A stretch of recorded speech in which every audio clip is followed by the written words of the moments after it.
right, welcome back to another episode of the 100% Wild Podcast. I'm Mark Kenyon of Wired to Hunt. I'm back with Matt Drury of Drury Outdoors. Hello, hello. And we have a return guest. We do. Yes, I'm excited because when we had this guest on, we were talking food plots and hunting. And now this time we're going to talk about something that, as well as he knows those subjects, he really knows the next subject, I think. So without further ado, we have Dan Perez of Whitetail Properties back with us today. Hello. How are you? Good. Thanks for joining us again. I'm excited to talk about this because I think, Mark Kenyon here and I have talked a lot about we're in a similar situation. We're, both in our 30s and we're you're 29 still. You're almost to your 30s. Okay.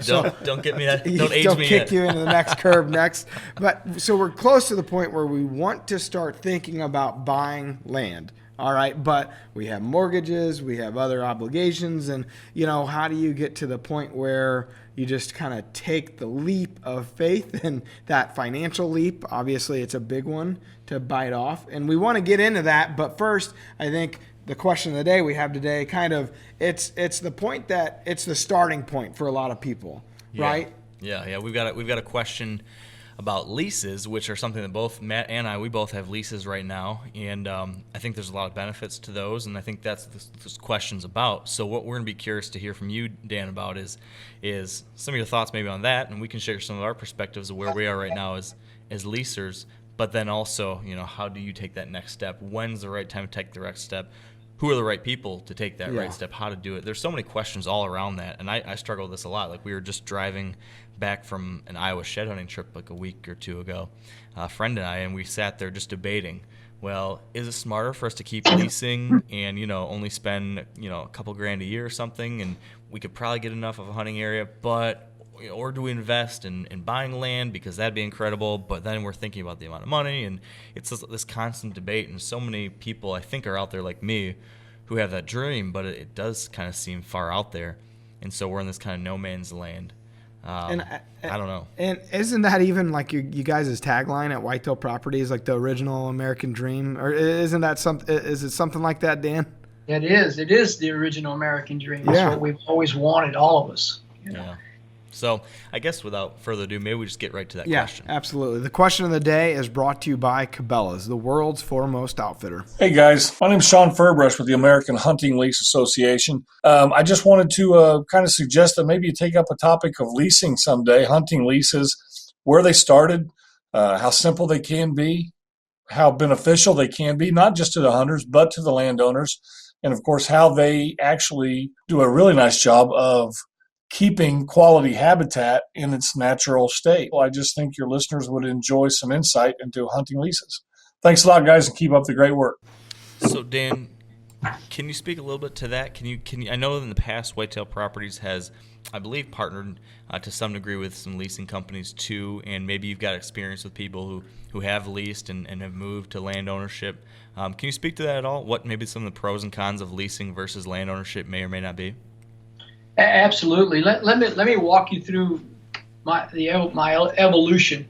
There was a time where there weren't any leasing. Leases. Necessarily people would let you hunt. So in fact they would hug you because there was too many deer, and a lot of these folks are farmers, and there was not a value placed on hunting. I remember when hunting was not cool. The guys that hunted were not necessarily the in crowd, and there was certainly no women hunting. What was really, really neat is how many gals are hunting now, and it has changed quite a bit. So when I started knocking on doors and people were not receptive anymore as far as allowing you to hunt, of course, the lease was the next direction for me. And, I've had leases as simple as a handshake, and then I've had some that were 5 pages. But the important thing is that you respect the land as a hunter, that you respect the land, and that you respect the neighbors. That's from my end, and having a relationship with the landowner in that there's a clear understanding, either in writing in black and white, or a clear understanding verbally. As to what and when. Here's some horror stories. I share with you some horror stories. I leased this ground. I couldn't wait till the November to hunt it, and November comes, and he lets the cows in the silage, and the whole field's full of cattle. I mean, just loaded with cattle. So there goes all the leftover corn from the harvest, and it just destroys the hunting opportunities. Or it's early in the morning, conditions are perfect, and all of a sudden I hear a chainsaw kick up, and the landowner is cutting locust trees.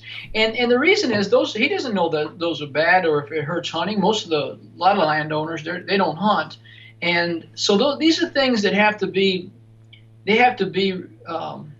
talked through. I mean, you go in with the right.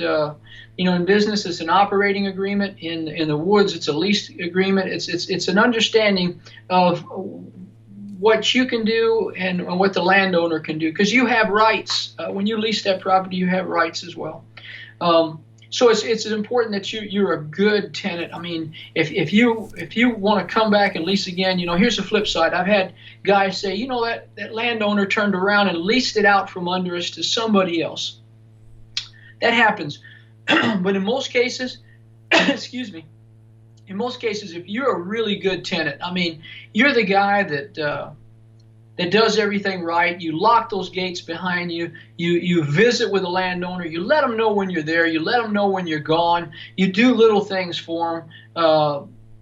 You'll be a tenant forever. At least, at the very least, he would tell you, I'm going to need some more money, and I'm considering putting it out there for bid. At least he'll tell you. But I've heard stories where they just lease the ground out from under them. So it's a two-way street. But it's a very good way for the guys that they don't have a down payment to own property. I mean, in my mind, it's the next best thing. So a lease is a good thing. We talked about this one other episode with Cuz Strickland a little bit about leasing ground and leaving it, in good shape. And you got to treat it, if you're leasing it, you got to treat it like you own it, right? And if you're doing something on it that you shouldn't be, if you owned that, how would you feel about it? So you kind of always got to put yourself in the owner's shoes. But, they don't have, typically, if they're leasing their ground out, they usually don't have any idea what it takes as a hunter to manage your herd and to hunt whitetails. I mean, it's a very specific way that you need to plant your food plots and that you need to access your ground, and that the intrusion, because every farmer says, that truck doesn't bother them, that four-wheeler doesn't bother them. They see it all the time. Oh, they stay out there, they come back. Well, they might be right. Maybe the does do that, but does the mature buck?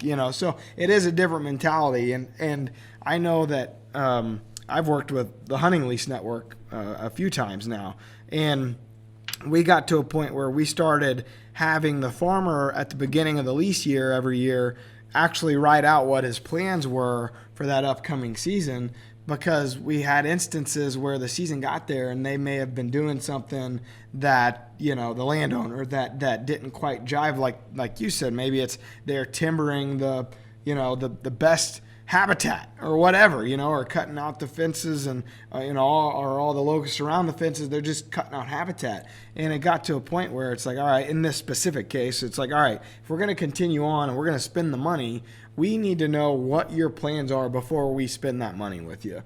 And, it's just, you got to go into it being smart, right? Like you said, Dan, it's a business. It is a business agreement, more or less. So you better, even on a handshake deal, I mean, you gotta talk to the guy and know what you're getting into, because they may have completely altogether different plans that have nothing to do with hunting.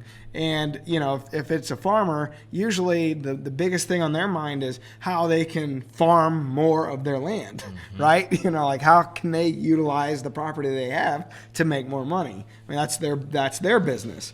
So you got to really watch that. And that's, I think, as somebody that leases, and probably you're in the same boat, that's one thing that drives me to one day, dream to have my own actual land that you have all the control over, because you see this, it's like, all right, I'd have that in warm season grasses. I would not have cattle. I would, but it's not yours. So you're stuck to a certain degree. Yeah, that's the biggest thing for me is I always dream about the work I could do on a property. I just sit there and I'm like, oh, I would love to do some timber stand improvement here, or oh, it'd be great to improve this bedding, or like you said, plant some warm season grasses, or put a food plot on this ridge. And I just sit and fantasize about all that all the time. But plant corn and leave it standing. Yeah, exactly. Anything is even as simple as that. But it's for me, when I'm thinking through this, it seems it's like a financial thing. Like I'm saying, okay, I can afford a couple, however many dollars it is now this year to handle this lease. I can afford that now. And the next year, that seems like a small enough amount of money. I can handle that now. But I wonder if, and Dan, I think you can probably tell me, is that short-term focus wrong? I mean, am I making a mistake by investing, so many thousands of dollars every year in a lease that I'm not actually, it's not an investment. I'm never going to become an owner. I'm never going to get anything out of that. I'm just kind of renting that use that year. At what point does it go from, that's smart because, your current income, you can't afford a farm. At what point does it go from that to really you should be investing into something that you can someday turn around and sell if you need to, or enjoy as a landowner? I mean, when do you make that shift? That's a good question. Let me back up to what you said a second ago, and then I'll go forward. You had mentioned, I think maybe I lost train of thought, but I think you mentioned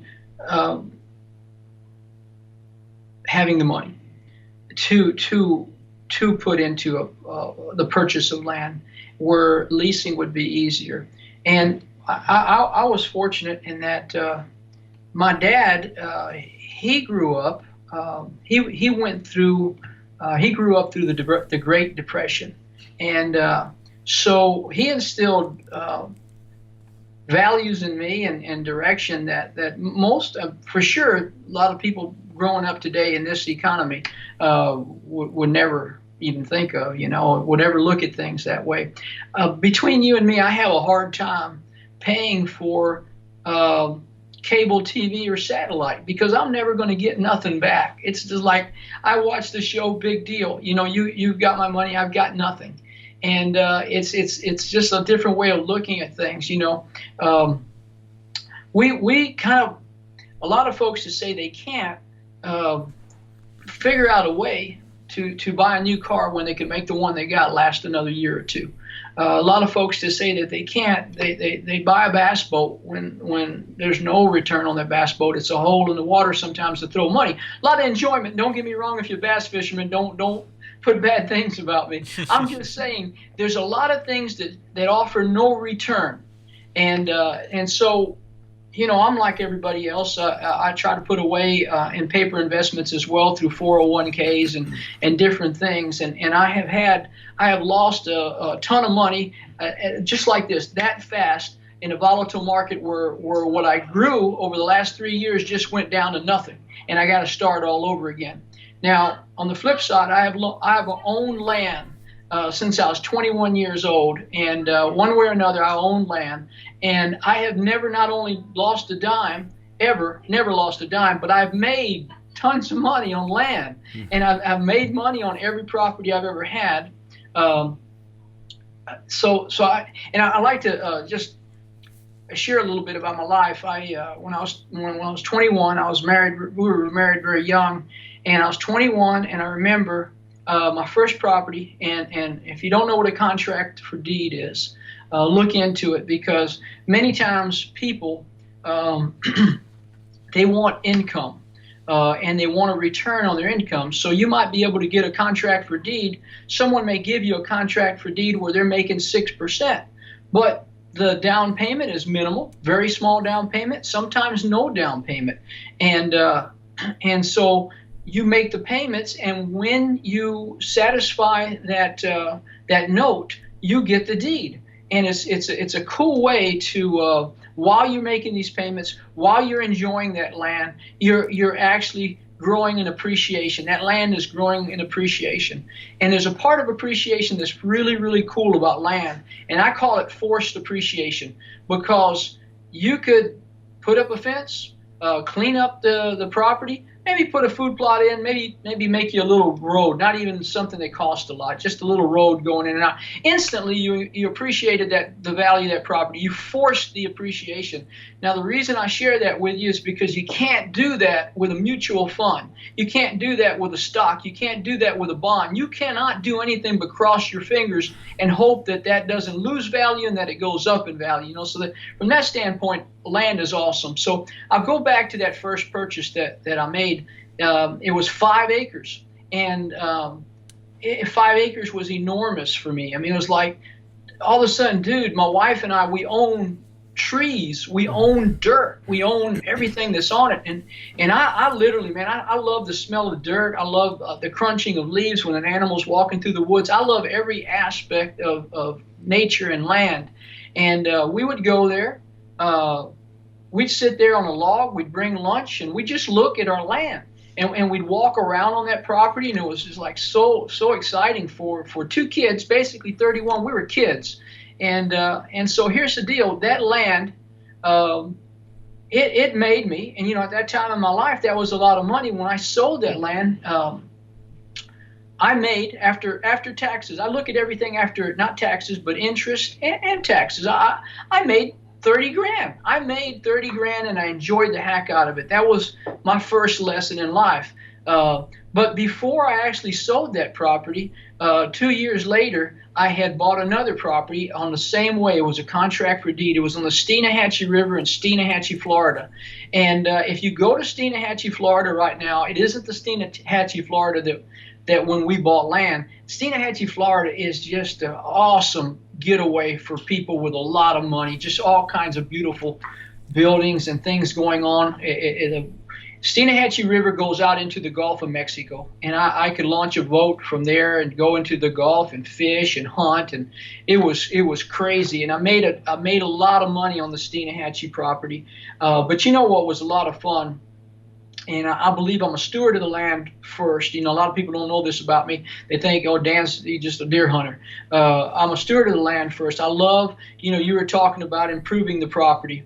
That's what I love. I mean, and that's where if you lease a ground, I don't think the landowner's going to be too happy if you go in there and hinge cut 300 trees. Mm-hmm. And I've hinge cut 300 trees. I've done all kinds of stuff. And those days where I work the hardest, I'm the happiest. There's something about it, But that Steenahatchee River, we would go there and we'd have a cookout and we'd clear. I remember it took us a long time to clear the brush and trees so we have a better view of the river.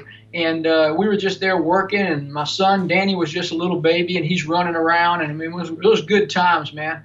And so since then, I've owned a lot of properties, and I've done some really creative things.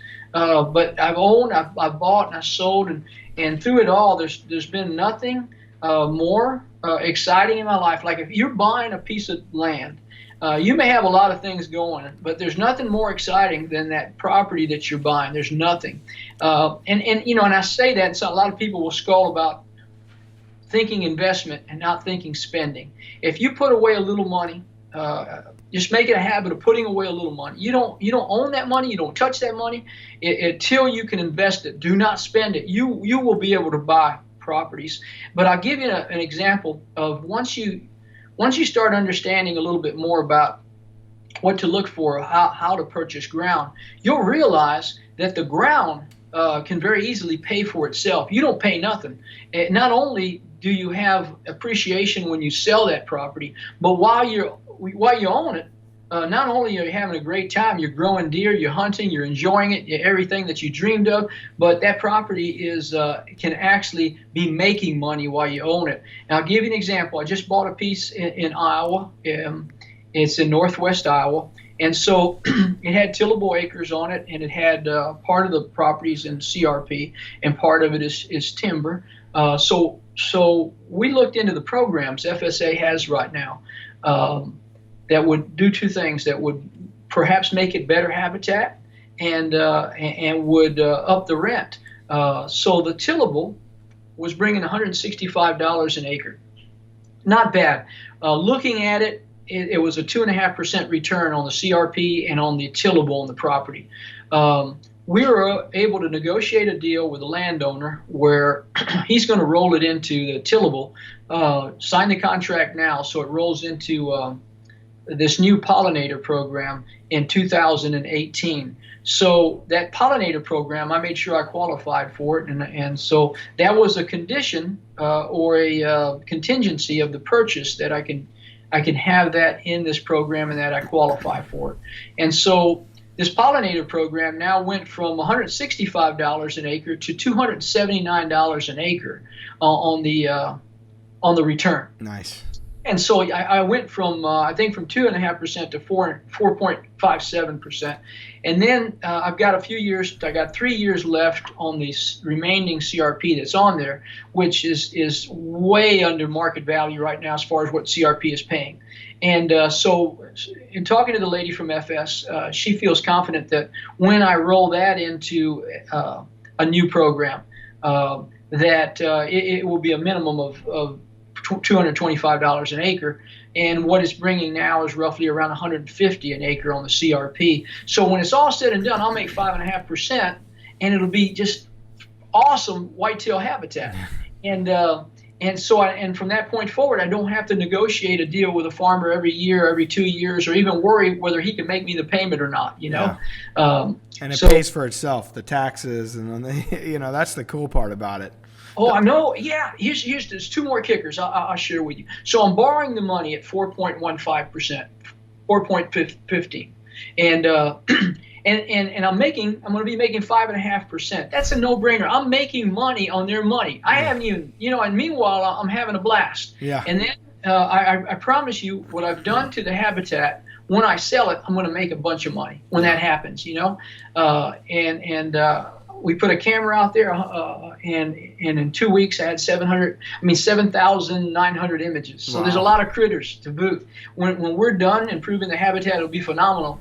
Now this pollinator program, there's several mixes. As far as what they're after is we're losing bees. You go out there in the clover fields and there's not bees like there used to be. There's butterflies pollinating. So they want to bring back the bees. So there's going to be a lot of flowers, but there's mixes that have quite a bit of warm season grass, just different types of grasses that provide really good habitat as well. That's just one of the many different things that you could do to make money. It's pretty awesome. But the kicker is, if you don't have a down payment to do right now, and you want to invest in land right now, and you say, I could afford a payment of this, but I don't have a down payment, be thinking about and approaching people with a contract for deed. It's an awesome thing. Many times, like I say, especially older people, they don't want a lump sum of money. They want a steady income at a good return. And if you seem like you're a really good risk, they'll do it. It's not a hard sale. Now the flip side is this: you better make your payment, because foreclosure is very easy for them. A little more difficult through a bank. So you make your payment. So basically, that's the condition. You kind of find somebody that's that has a little money, and they're investing in you. And the risk for them is, if you don't make your payment, really they have a reward, right? They get the property. Or is it that they already own the property and you're slowly purchasing it from them? I guess.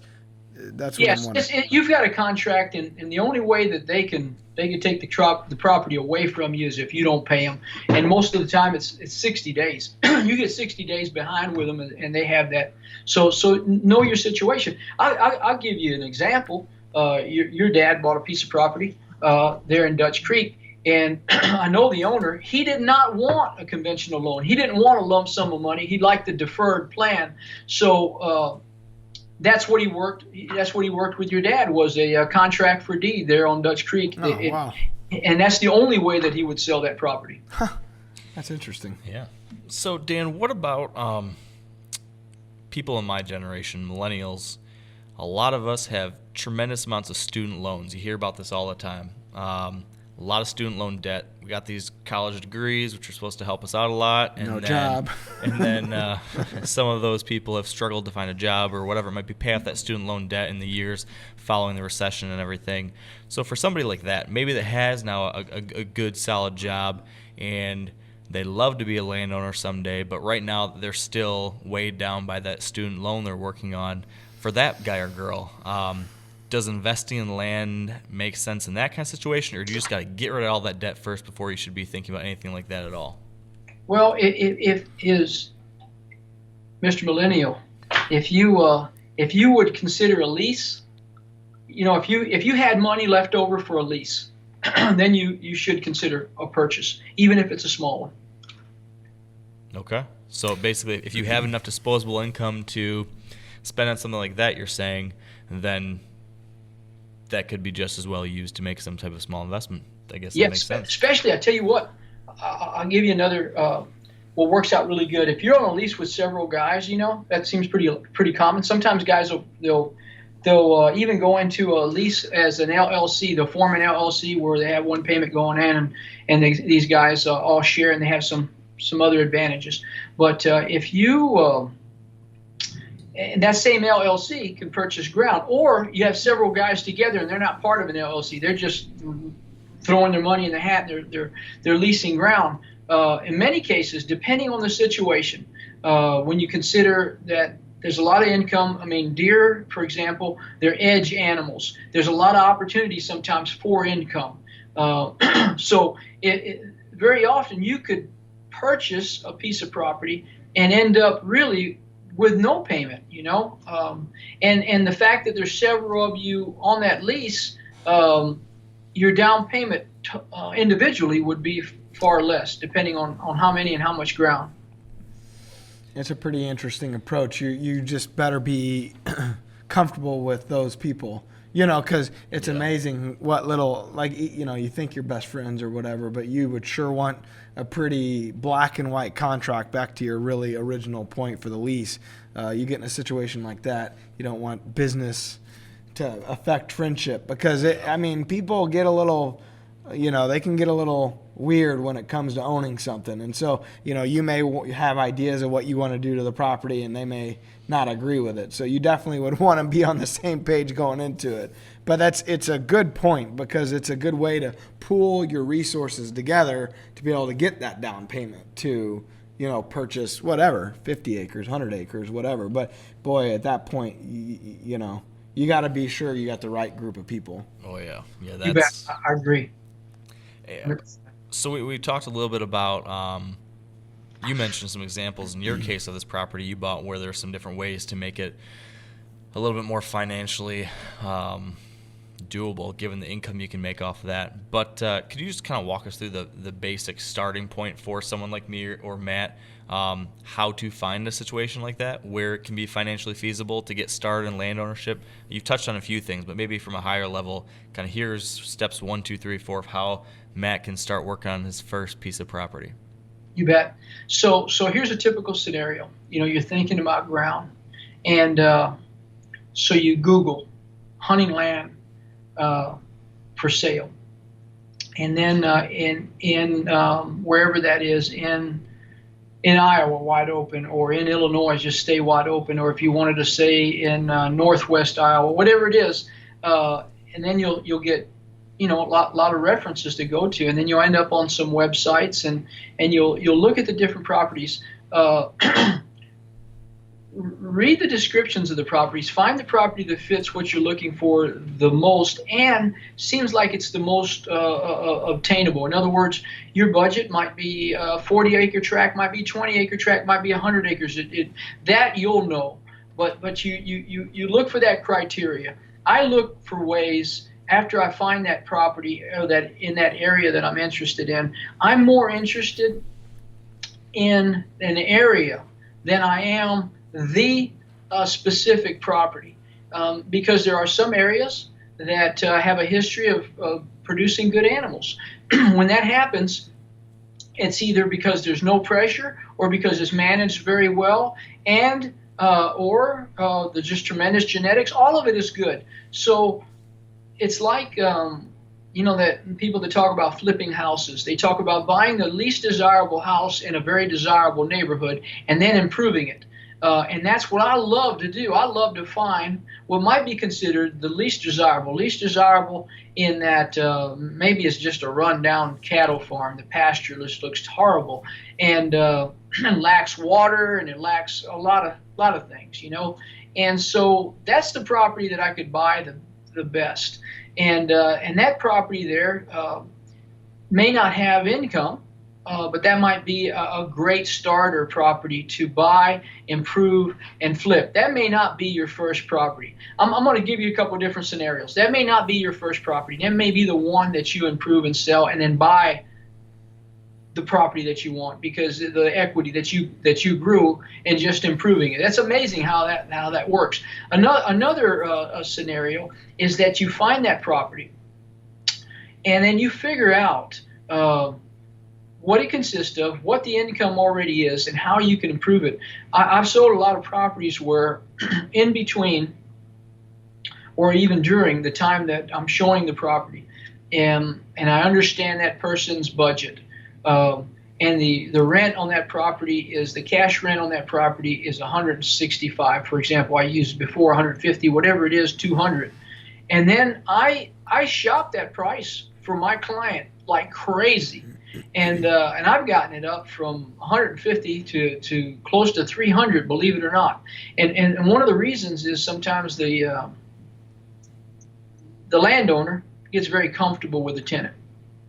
And it's almost like insurance. If you don't check that insurance as far as your premiums will keep going up. And if you checked them and kept them honest, you may be surprised how much you'd save on your insurance premium, So it's that relationship that the rents go up, but yours is not going up. So I shop these, and I find that this is footwork that you could do yourself if you don't have an agent, or rely on a really good land specialist to do this for you. And they'll and before you know it, I mean, if you check everything, and you may be an investor, it may not be your dream property to hunt. Maybe you're just an investor. Well, then figure in leasing that hunting out to someone else. You lease the hunting, you've got the income from the crops or the income from the CRP program or whatever it is. But see, that's the difference. I enjoy doing that stuff.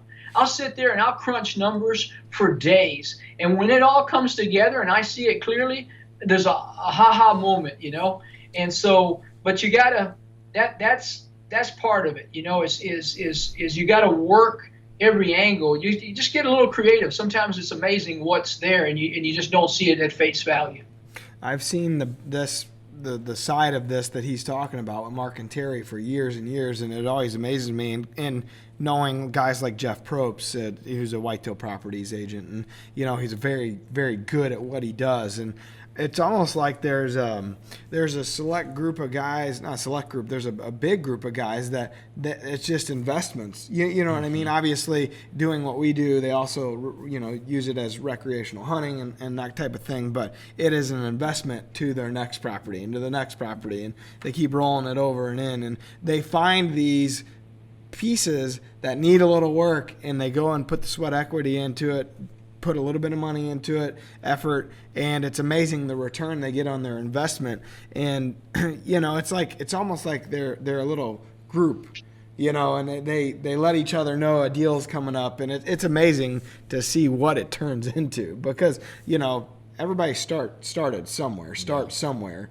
and a lot of the guys that have the big farms they have now started with smaller farms way back in the day. So it's interesting. You always look for the next big deal or a deal in general. And, it seems like there's not a ton of them out there anymore because, I know that's probably false, but it just seems like if something comes up for sale and it's a good deal, it's gobbled up like that. You know what I mean? Yeah. And that's what I was getting at, though, is some of those deals, like if the property I just bought, if it would have said 4.57% return, it would have gone 5 seconds. Yeah. But it's 2.5%. I did the footwork. Mm-hmm. I did the legwork and going directly to FSA and the NRCS office and researching all these things, And that's where the deals are is if they say it, it won't last long. I mean, it'll go really fast. Yeah. So, yeah.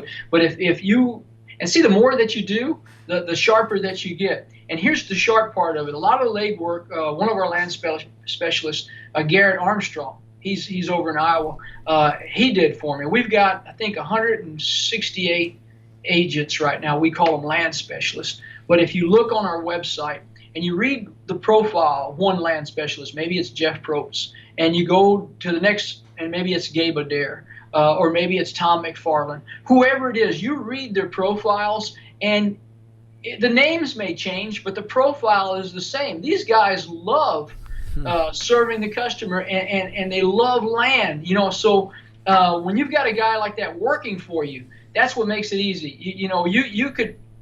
We have these guys serve as buyer's agents as well, and you say, okay, Jeff, this is what I want. This is what I'm looking for. This is what I hope to achieve, and turn them loose. You've got nothing to lose.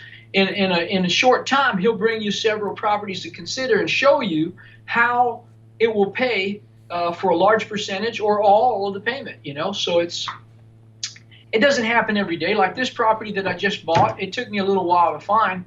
The good thing is I enjoy looking for them. Yeah. It's kind of cool. And there's nothing that I enjoy more than working on them. When you find that property and you work on it, and every drop of sweat that reaches the ground is like joy. For me, it's a very cool feeling. I want that feeling. Yeah, I do too. I do too. And it's the next step. It is, right? It is. And every time I hear Dan talk about this, I'm like, oh man, Mark, you got to do something like this. And intellectually, it makes all the sense in the world. And it's just like I need to get the guts or the confidence to do it. But it's still it's one of those scary things a little bit for taking that leap.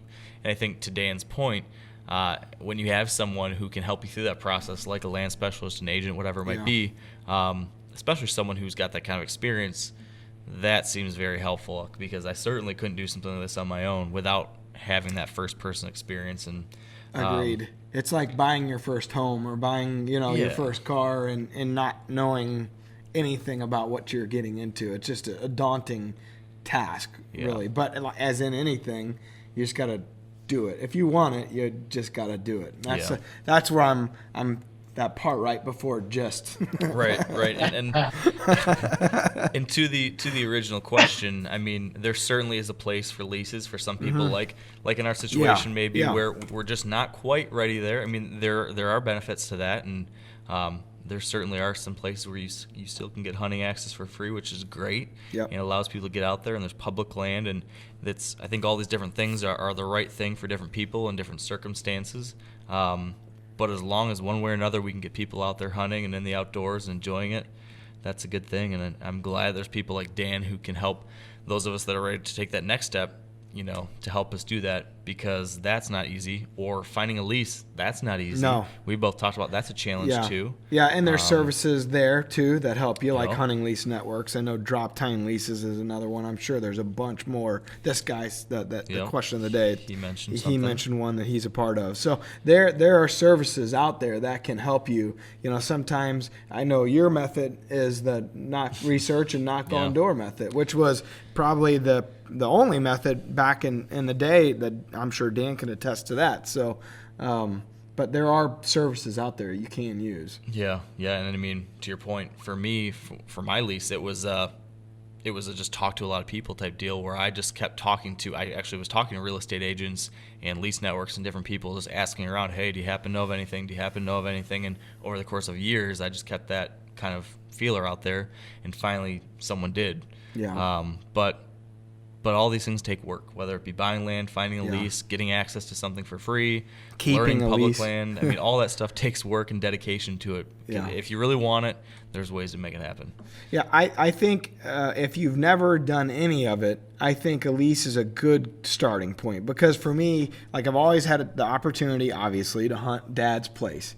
And, being that he does this at the level that he does it, he's up there a lot. He's got a farmhand that helps him a lot. And so by the time I got there, the work was done. So by getting a lease and getting my hands dirty for the first time, it makes you feel a lot different about the overall aspect of hunting and being out there and like the enjoyment of it. And to Dan's point, like the sweat and, you know, when your food plots grow, like it's, I did this. Yeah. You know, it's not that you sat in someone else's spot. You know, it's just, it's very rewarding. So I can only imagine what owning a piece is like. But if anything else, you know, even a lease is a great starting point to get that feeling. Well, I certainly hope here in the next year or two or few, you and me will be able to get back on here someday and be able to tell stories of how we figured it out and got our first piece. I agree. It'll probably be because of the type of information you've been sharing, Dan. So thank you so much. You're always a wealth of information. Absolutely. Thank you. I enjoyed being here, but let me share one more tidbit. This is just advice. Start small. If you're worried about that first piece, and I'll give you an example. This is weird, but I've sold several pieces many times, but this was 20 acres. It's near the town of Barry in Pike County, and I've sold it 6 times. But here's the thing is that each one of those was their first, except for one of them was not his first property. Each one of those was their first farm. They didn't really realize what they had because in the 6 times that I sold it, there were booners killed, and there was one buck that scored 207 inches on a 20-acre parcel of land. And what it was, huge amount of timber on this side, huge timber on this side. Creek runs across and with timber on either side of the creek. And all this 20 acres consists of was that creek that connected the 2 bodies of timber. There's 2 big bodies of timber. And they killed and the trail cameras, man, just giant bucks. It's unbelievable. Nice. But that was the starting point for each one of these guys, except for one of them, that bridged their equity in that property into the next property. And here's the thing. The deer that they were killing through all this became the prospectus of that investment. Yeah. It was pretty cool. When you could show somebody, this is 20 acres, yeah, I get it. But here's a 207-inch animal that was killed. Here's another booner that was killed. I mean, the value goes up, you know? And you can throw those appraisals away. It's pretty cool. That's awesome. Thank you for sharing that. Very true. Well, yeah, thank you, Dan, so much for being here with us, for sharing all this. Lots of great information. For people that want to learn more about what you're doing and your land specialist and everything you mentioned, where can they go online to find that? www.whitetailproperties.com. At any one time, we'll have 2,000 listings on that, and every price range in every area. Right now we're in. I think we're doing business in 24 states, and we have roughly. I think with the ones that we've committed to already, we've got about 170 agents. Now they're not agents; they're land specialists, and they're hand-picked. These guys, we don't hire everybody that walks in the door. In fact, there's a screening process that's second to none. When we hire them, they are the best in that area. They are the best. I think I know about 6 or 7 of those guys at least, and they're all, you know, they know their stuff. Yeah, I know quite a few as well, and they're all first class, top of the line guys. Very, very helpful people. So, well, thank you, Dan. Thank you, Matt. Thank you, everyone listening and viewing. A few quick reminders for those of you out there viewing and listening. If you'd like to subscribe to future episodes of the podcast, on the audio side, you can go to iTunes or Stitcher or Google Play. And if you'd like to send in a question of your own for us to answer in a future episode, you can go over to wiredtohunt.com/100%wild. As always, you can check us out. The video version of this podcast is on the Drury Outdoors YouTube channel. When you're there, we have all kinds of original hunts, never seen before anywhere. A lot of the hunts that used to go on our DVDs, now that we're not doing DVDs, we're putting out for the first time ever only on YouTube. So it's a pretty cool deal. So check us out there. And, of course, you can check us out on Facebook, Instagram, Twitter, and as always, DruryOutdoors.com. Awesome. Thanks for listening. Peace.